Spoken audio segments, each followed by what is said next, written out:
It is a war of unthinkable alliances. Israelis, Cubans and Russians backing Ethiopia, armed with American weapons. Against Arab-supported Somalis, fighting with Soviet guns. Living proof that Cubans are actively involved in fighting Ethiopia's war. Few of these men are likely to survive. Strategically, Somalia's coastline is one of the most important in the African continent.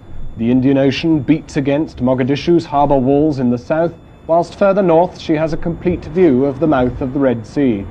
It's an importance which wasn't lost on the Russians who, when a military coup brought the present Somali government to power in 1969, stepped in to sew up their first ever defence deal with a black African state. The Soviet influence here is strong. Wall posters in the heart of Mogadishu have a distinctly anti-Western capitalist air about them, but it's in more than cultural terms that the Russians have left their mark. Massive arms shipments and a heavy influx of Russian personnel have turned the army here into one of the strongest in Africa. In civilian life, too, the Somali government have followed the Soviet road to socialism with fervour. There are numerous self-help schemes in operation across the country, building schools and hospitals.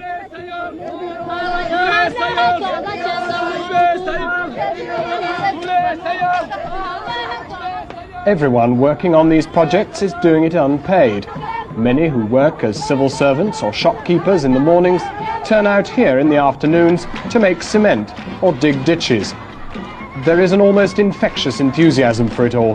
This primary school will be finished only 4 months after the project started.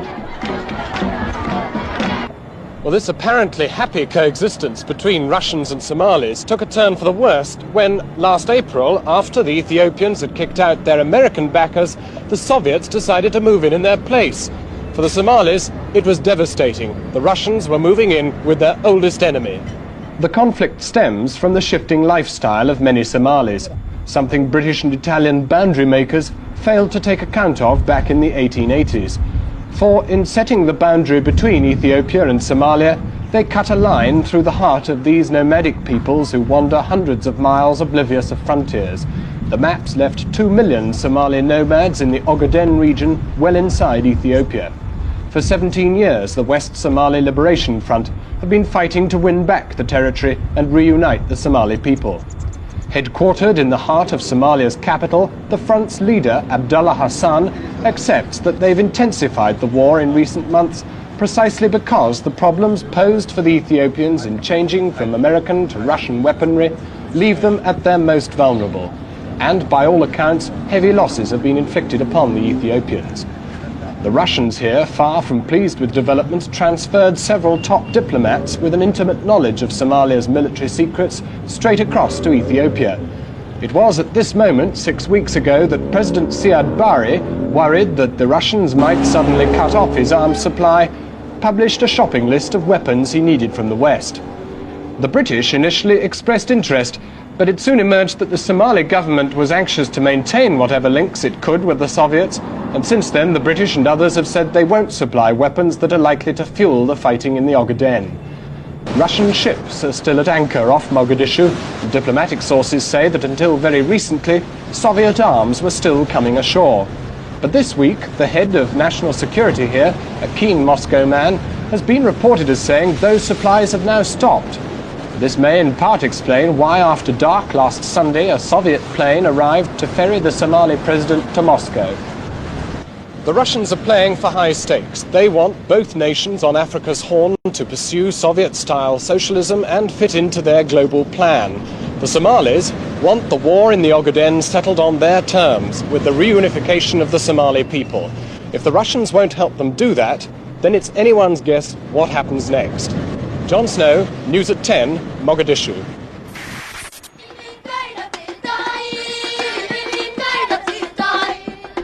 These children were born 1,000 miles from here on the edge of the Ogaden. 3 years ago, the nomadic families from which they all come suffered in one of the worst droughts the African continent has ever known. 15,000 of their brothers and sisters died, 500,000 of the camels on which they depended, and untold numbers of cattle, sheep and goats. The children are just some of the 120,000 nomads who've been resettled in stationary homes in the heart of Somalia's fertile plains. 25,000 live in this particular project. Women who so recently lived in tents now help mix concrete for their more permanent homes. Moving the nomads to these rice paddies involved one of the biggest airlifts of civilians ever undertaken, and it was the Russians who laid on the transport and the cash. Most of these people had never even seen a plane when the first of the 10 Antonov troop carriers landed on a makeshift runway in their dried-up scrubland. Over 100,000 were eventually lifted out of the drought zone. It was an achievement that brought instant respect and regard for the Russians here, something that certainly didn't come amiss as the Soviets bartered for bases along Somalia's strategic coastline.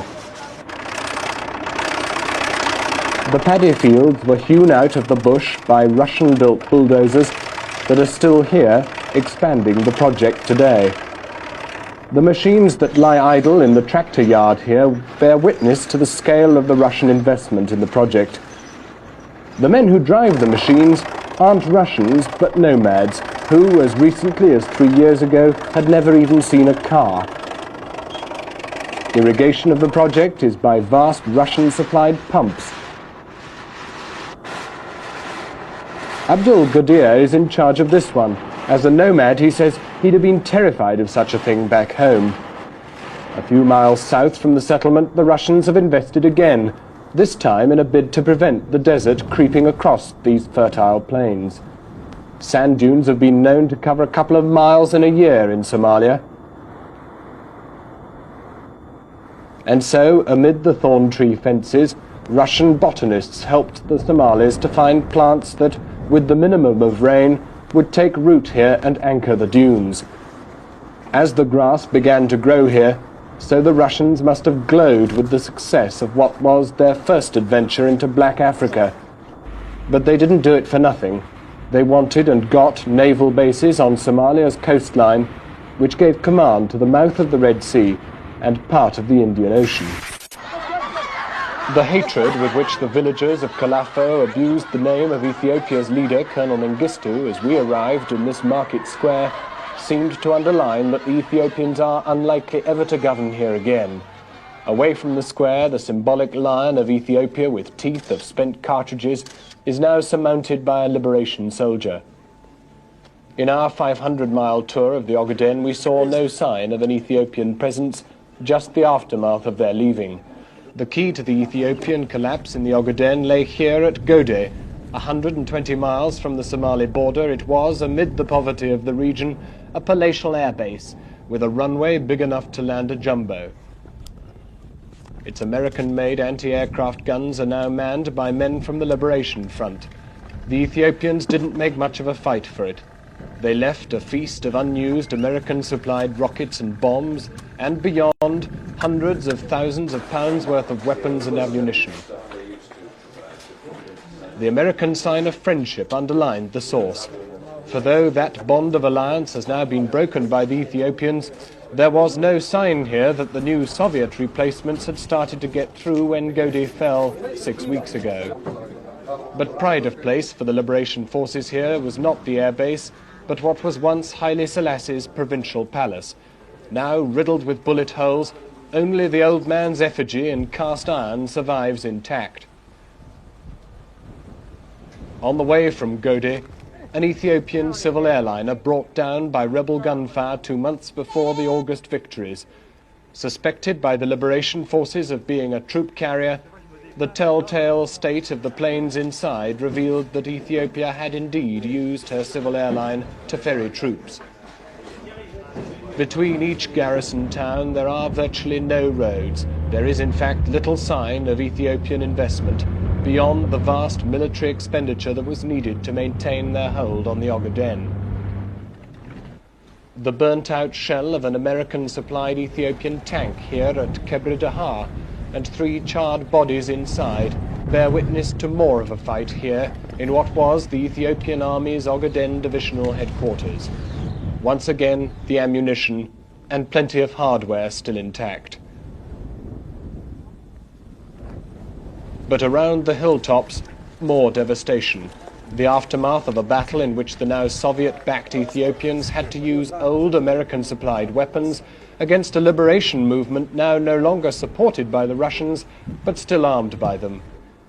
And beyond the debris and the barbed wire, the nomadic peoples around whom it is all being fought. Amid the giant ant hills, we came across them with their camels and flocks, some of the remotest people in Africa. But even here, the shepherds police their flocks with guns. Even here, they know about the war and feel about it too. For when I asked who they would prefer to govern their country, it was Somalia, and once more the almost inevitable, down with Mengistu.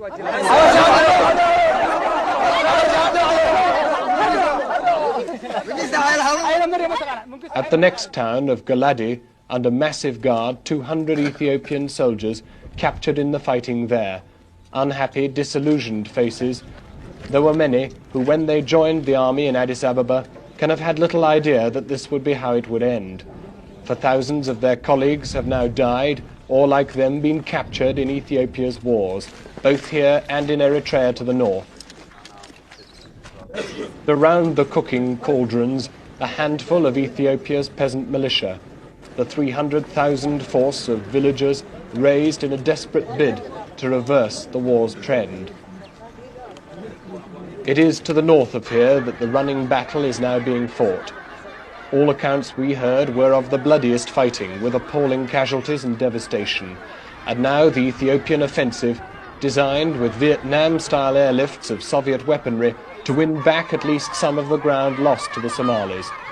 This was as far as we were allowed to go, so that the precise position at the front is far from clear. But whatever the picture at the front, it does seem that in the Ogaden itself, the Somalis are here to stay. And what that does to Russian designs in the Horn of Africa is unclear. What is certain is that so long as the fighting continues in this strategic corner of Africa, this must remain one of the world's potential flashpoints. John Snow, News at 10, in the Ogaden.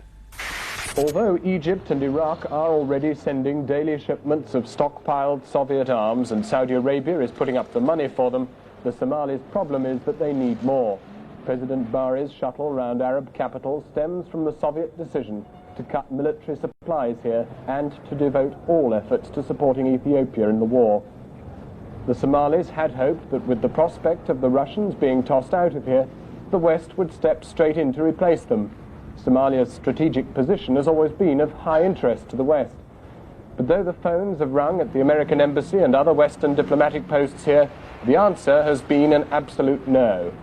Diplomatic observers here see the reply in the aftermath of Vietnam as another example of Western determination to keep out of new zones of conflict.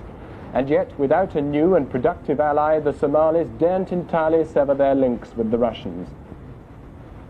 Hence the somewhat bizarre sight of Russian military advisors and their families continuing to relax on the seafront here, whilst many of their former colleagues advise and equip the Ethiopians on the other side in the war in the Ogaden. But though the Russians still survive here, they are under very real pressure from the Somalis. Senior Arab diplomatic sources here say that the Soviet embassy has called many of the Russians who were up country back to Mogadishu because their personal security could no longer be guaranteed. It is then ships laden with sensitive Arab cargoes that now queue at the port here. For in failing to win a backer in the West, the Somalis must continue to rely upon Soviet-made weaponry. And the only sources outside Russia are the Arab states, like Egypt, that were oversupplied by Russia during the Middle East war. Arab diplomatic sources here say that even so, there isn't enough equipment to make good the Russian cut-off. The fighting in the Ogaden is now absorbing massive quantities of hardware, and it is questionable how long the Somali liberation forces can be maintained at this pitch. With the Ethiopians boasting a new offensive, concern is being expressed here that with superior Ethiopian air power, it's only a matter of time before that offensive is felt inside Somalia. Already, Hargeisa, Somalia's second biggest city, has been subjected to air attacks. The Arab League is pledged to come to the defense of Somalia if her territory is threatened, so that the prospects of this conflict becoming further internationalized are growing daily. John Snow, News at 10, Mogadishu. The battle was not so much for the town as for the hills and the pass to the mountains beyond.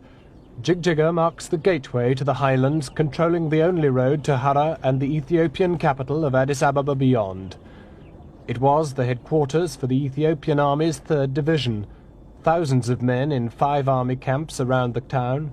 They included an entire tank corps, many of whose tanks lie abandoned between the town and the mountains beyond.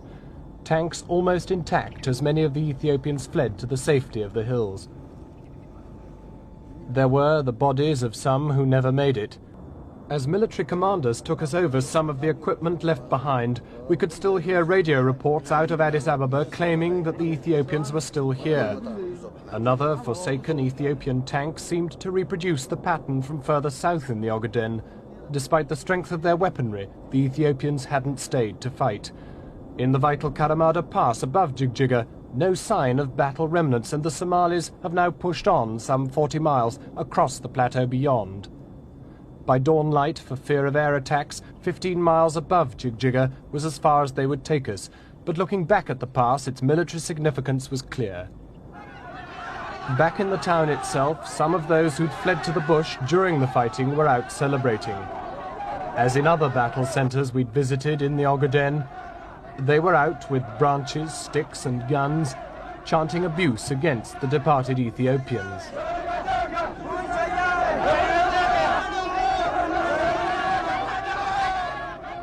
It was the British who'd finally handed the town to the Ethiopians in 1948, and though in a British survey 15 years ago these people had voted not to remain under Ethiopia, the international community couldn't agree what to do about it.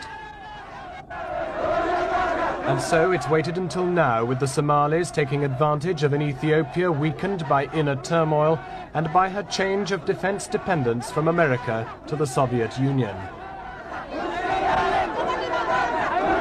At the main Ethiopian tank base, our first view of Russian-supplied armaments. 2 tired Soviet tanks. The Somali Liberation Front claimed these were part of the first batch of elderly Russian tanks supplied via Aden back in April. The Ethiopians have meanwhile claimed that any Russian tanks belong not to themselves or the Liberation Forces, but to the Somali Regular Army. But with no markings, it was an impossible claim to substantiate.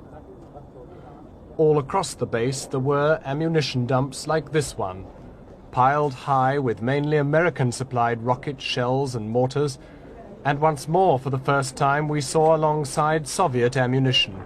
An additional sign that perhaps by now Soviet equipment is at last getting through to the Ethiopian front line. Empty boxes from each of the superpowers, symbolizing the millions of pounds that each has been prepared to supply to fuel a war in which both participants are amongst the most impoverished nations in the world. Carefully laid out nearby, the remnants of what the Liberation Force claimed was a downed Ethiopian F-5 fighter bomber. Tail fins, nose cone and rockets from planes which the Israelis are said to be helping to keep airborne. As local children train for their turn, it is a war of unthinkable alliances. Israelis, Cubans and Russians backing Ethiopia, armed with American weapons, against Arab-supported Somalis fighting with Soviet guns. The fighting now is at Hara, some 60 miles beyond these hills. The Somalis are within sight of their objective. The Soviets are airlifting massive quantities of arms into the Ethiopian force there. But from what's happened here, the Soviet aid seems to have done little to mend the shattered state of Ethiopian morale.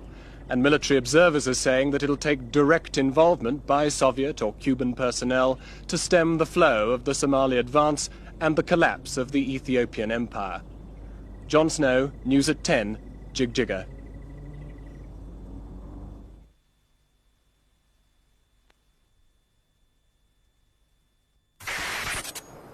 The commanders who have been involved in the fighting around Hara painted a picture of appalling carnage.